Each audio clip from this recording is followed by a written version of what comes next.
ನಮಸ್ಕಾರ ಸ್ನೇಹಿತರೆ. ನಾವು ಜೀವನದಲ್ಲಿ ಯಾವುದನ್ನಾದರೂ ಸಾಧಿಸಬೇಕಾದರೆ ಪ್ರತಿದಿನವೂ ಪ್ರೇರಿತವಾಗಿ ಇರಬೇಕಾಗಿದೆ. ಜೀವನವು ಹಲವಾರು ಸವಾಲುಗಳು, ತೊಡಕುಗಳು ಮತ್ತು ಅಡೆತಡೆಗಳ ಮಿಶ್ರಣವಾಗಿದೆ.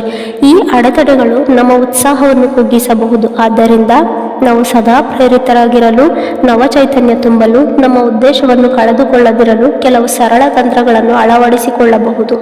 ಇಲ್ಲಿವೆ ನಿಮ್ಮನ್ನು ಪ್ರತಿದಿನ ಪ್ರೇರೇಪಿಸಿಕೊಳ್ಳಲು ಸಹಾಯ ಮಾಡುವ ಪ್ರಮುಖ ಕ್ರಮಗಳು.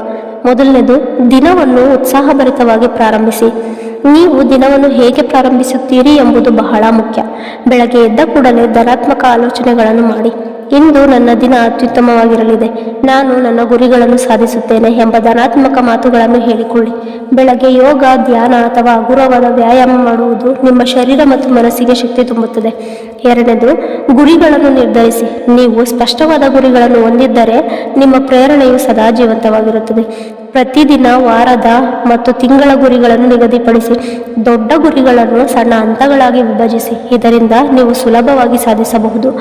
ಪ್ರತಿದಿನದ ಅಂತ್ಯದಲ್ಲಿ ನಿಮ್ಮ ಪ್ರಗತಿಯನ್ನು ಪರಿಶೀಲಿಸಿ. ಮೂರನೇದು, ಧನಾತ್ಮಕ ಮಾನಸಿಕತೆ ಬೆಳೆಸಿ. ಜೀವನದಲ್ಲಿ ಸಕಾರಾತ್ಮಕ ಮನೋಭಾವವನ್ನು ಹೊಂದಿರುವುದು ಬಹಳ ಮುಖ್ಯ. ಪ್ರತಿಯೊಂದು ಸಮಸ್ಯೆಯನ್ನು ಹೊಸ ಅವಕಾಶವಾಗಿ ಪರಿಗಣಿಸಿ. ನಾನು ಸೋತಿಲ್ಲ, ನಾನು ಹೊಸ ಪಾಠ ಕಲಿಯುತ್ತಿದ್ದೇನೆ ಎಂಬ ಮನೋಭಾವ ನಮ್ಮನ್ನು ಸದಾ ಮುನ್ನಡೆಸುತ್ತದೆ. ನಾಲ್ಕನೇದು, ಆರೋಗ್ಯವನ್ನು ಆರೈಕೆ ಮಾಡಿ. ಶರೀರ ಮತ್ತು ಮಾನಸಿಕವಾಗಿ ಆರೋಗ್ಯವಾಗಿರುವುದರಿಂದ ಪ್ರೇರೇಪಿತ ಜೀವನ ನಡೆಸಲು ಸಾಧ್ಯ. ನಿತ್ಯ ಸರಿಯಾದ ಆಹಾರ ಸೇವನೆ, ಸಮರ್ಪಕ ನಿದ್ರೆ, ಯೋಗ ಮತ್ತು ವ್ಯಾಯಾಮ ನಿಮ್ಮ ಶರೀರ ಮತ್ತು ಮನಸ್ಸಿಗೆ ಶಕ್ತಿಯನ್ನು ನೀಡುತ್ತದೆ. ಆರೋಗ್ಯವಿರುವಾಗ ನೀವು ಹೆಚ್ಚು ಉತ್ಸಾಹದಿಂದ ಕೆಲಸ ಮಾಡಬಹುದು. ಐದನೇದು, ಸಕಾರಾತ್ಮಕ ವಾತಾವರಣವನ್ನು ರಚಿಸಿ. ನೀವು ಸದಾ ಪ್ರೇರೇಪಿತರಾಗಿರಲು ನಿಮ್ಮ ಸುತ್ತಮುತ್ತಲಿನ ವಾತಾವರಣ ಕೂಡ ಸಹಕಾರಿಯಾಗಬೇಕು.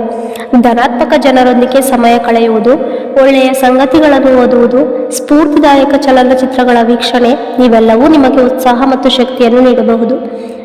ಆರನೇದು, ಉತ್ತಮ ಪುಸ್ತಕಗಳನ್ನು ಓದಿ. ಪರಿಣಿತ ವ್ಯಕ್ತಿಗಳ ಜೀವನ ಕಥೆಗಳು ಮತ್ತು ಪ್ರೇರಣಾದಾಯಕ ಪುಸ್ತಕಗಳು ನಮಗೆ ಹೊಸ ದಾರಿಗೆ ಬೆಳಕು. ಪ್ರತಿದಿನ ಕನಿಷ್ಠ 15 ನಿಮಿಷಗಳ ಕಾಲ ಉತ್ತಮ ಪುಸ್ತಕಗಳನ್ನು ಓದುವುದನ್ನು ರೂಢಿಸಿ. ಇದರಿಂದ ನಿಮ್ಮ ಮನಸ್ಸು ಹೊಸ ದಾರಿಯನ್ನು ಹುಡುಕಲು ಪ್ರೇರೇಪಿತರಾಗುತ್ತದೆ. ಏಳನೇದು, ಪ್ರತಿದಿನ ಹೊಸದನ್ನು ಕಲಿಯಿರಿ. ಹೊಸ ಕೌಶಲ್ಯಗಳ ಅಧ್ಯಯನ ಮತ್ತು ಮೆದುಳನ್ನು ಚುರುಕುಗೊಳಿಸುತ್ತದೆ ಮತ್ತು ಪ್ರೇರಣೆಯನ್ನು ಒದಗಿಸುತ್ತದೆ. ಹೊಸ ಭಾಷೆಯನ್ನು ಕಲಿಯುವುದು, ಸಂಗೀತ ವಾದ್ಯ ಪಾತ್ರಗಳನ್ನು ಕಲಿಯುವುದು ಅಥವಾ ಹೊಸ ವಿಷಯವನ್ನು ಓದುವುದು ನಿಮ್ಮ ಸೃಜನಶೀಲತೆಯನ್ನು ಹೆಚ್ಚಿಸುತ್ತದೆ. ಎಂಟನೇದು, ನಿಮ್ಮ ಯಶಸ್ಸುಗಳನ್ನು ಉಲ್ಲೇಖಿಸಿ. ನೀವು ಹಿಂದೆ ಸಾಧಿಸಿದ್ದ ನಿಮ್ಮ ಸಣ್ಣ ಯಶಸ್ಸುಗಳನ್ನು ನೆನಪಿಸಿಕೊಳ್ಳಿ. ನಿಮ್ಮ ಸಾಧನೆಗಳ ಪಟ್ಟಿ ಮಾಡಿಕೊಳ್ಳಿ ಮತ್ತು ಅವುಗಳನ್ನು ಮರುಪಟ್ಟಿಸಿ. ಇದು ನಿಮ್ಮ ಆತ್ಮವಿಶ್ವಾಸವನ್ನು ಹೆಚ್ಚಿಸುತ್ತದೆ ಮತ್ತು ಮುಂದಿನ ಗುರಿಗಳನ್ನು ಸಾಧಿಸಲು ಪ್ರೇರೇಪಿಸುತ್ತದೆ. ಒಂಬತ್ತನೇದು, ದಿನಚರಿಯನ್ನು ಅನುಸರಿಸಿ. ನಿಯಮಿತ ಮತ್ತು ಸಜೀವ ದಿನಚರಿ ನಿಮ್ಮ ಜೀವನವನ್ನು ಸರಳಗೊಳಿಸುತ್ತದೆ. ದಿನದ ಪ್ರಮುಖ ಕಾರ್ಯಗಳನ್ನು ಒಂದು ಪಟ್ಟಿಯಾಗಿ ಬರೆಯುವುದು ಮತ್ತು ಅವುಗಳನ್ನು ಪೂರ್ಣಗೊಳಿಸುವುದು ನಿಮಗೆ ನಿರ್ವಹಣಾ ಶಕ್ತಿ ಮತ್ತು ಉತ್ಸಾಹವನ್ನು ನೀಡುತ್ತದೆ. ಹತ್ತನೇದು, ಸೋಲಿನಿಂದ ಕಲಿಯಿರಿ. ಸೋಲು ಎಂದರೆ ಪರಾಭವವಲ್ಲ, ಅದು ಒಂದು ಪಾಠ. ನಾವು ಮಾಡುವ ಪ್ರತಿಯೊಂದು ತಪ್ಪು ನಮ್ಮ ಮುಂದಿನ ಯಶಸ್ಸಿಗೆ ಪಥ ಪ್ರದರ್ಶಕವಾಗುತ್ತದೆ. ಪ್ರತಿಯೊಂದು ವಿಫಲತೆಯನ್ನು ಒಂದು ಹೊಸ ಅವಕಾಶವೆಂದು ಪರಿಗಣಿಸಿ ಅದರಲ್ಲಿರುವ ಪಾಠವನ್ನು ತಿಳಿಯಿರಿ. 11ನೇದು, ತಂತ್ರಜ್ಞಾನವನ್ನು ಸದುಪಯೋಗಪಡಿಸಿಕೊಳ್ಳಿ. ಈಗಿನ ತಂತ್ರಜ್ಞಾನ ನಮ್ಮ ದಿನನಿತ್ಯದ ಜೀವನವನ್ನು ಸುಲಭಗೊಳಿಸುತ್ತದೆ. ನಿಮ್ಮ ಗುರಿಗಳನ್ನು ನೆನಪಿಸಲು, ಪ್ರೇರೇಪಣೆಯ ಸಂದೇಶಗಳನ್ನು ಪಡೆಯಲು, ನಿಮ್ಮ ಸಮಯವನ್ನು ನಿಯಂತ್ರಿಸಲು ಅನೇಕ ಮೊಬೈಲ್ ಅಪ್ಲಿಕೇಶನ್ಗಳು ಲಭ್ಯವಿವೆ. ಅವುಗಳನ್ನು ಸರಿಯಾಗಿ ಬಳಸಿ. 12ನೇದು, ಧ್ಯಾನ ಮತ್ತು ಆತ್ಮ ಪರಿಶೀಲನೆ.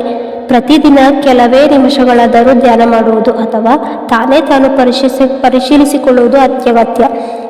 ದಿನದಂತದಲ್ಲಿ ನೀವು ಏನು ಸಾಧಿಸಿದ್ದೀರಿ, ಎಲ್ಲಿ ಸುಧಾರಿಸಬೇಕು ಎಂಬುದನ್ನು ಆಲೋಚಿಸಿ. 13ನೇದು, ನಿಮ್ಮ ಆಸಕ್ತಿಗಳನ್ನು ಬೆಳೆಸಿ. ನೀವು ಯಾವ ಕಾರ್ಯವನ್ನು ಪ್ರೀತಿಯಿಂದ ಮಾಡುತ್ತೀರಿ ಎಂಬುದರಿಂದ ನಿಮ್ಮ ಜೀವನದ ಸಂತೋಷ ನಿರ್ಧಾರವಾಗುತ್ತದೆ.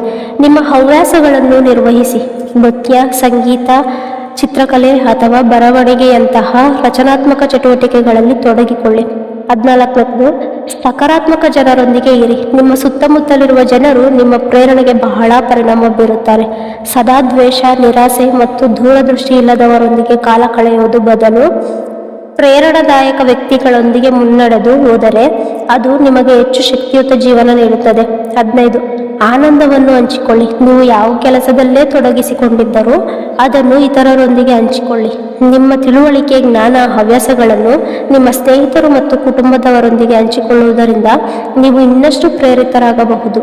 ಪ್ರೇರೇಪಣೆ ಎಂದರೆ ನಮ್ಮೊಳಗೆ ಹುಟ್ಟಬೇಕು, ಅದನ್ನು ಯಾರಾದರೂ ಹೊರಗಿನಿಂದ ಕೊಡುವುದಲ್ಲ. ಸರಳ ದಿನನಿತ್ಯದ ಚಟುವಟಿಕೆಗಳ ಮೂಲಕ ನಾವು ಸದಾ ಪ್ರೇರಿತರಾಗಬಹುದು.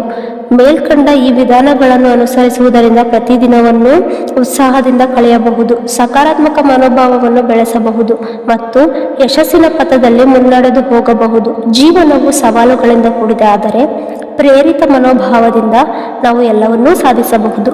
ಧನ್ಯವಾದಗಳು.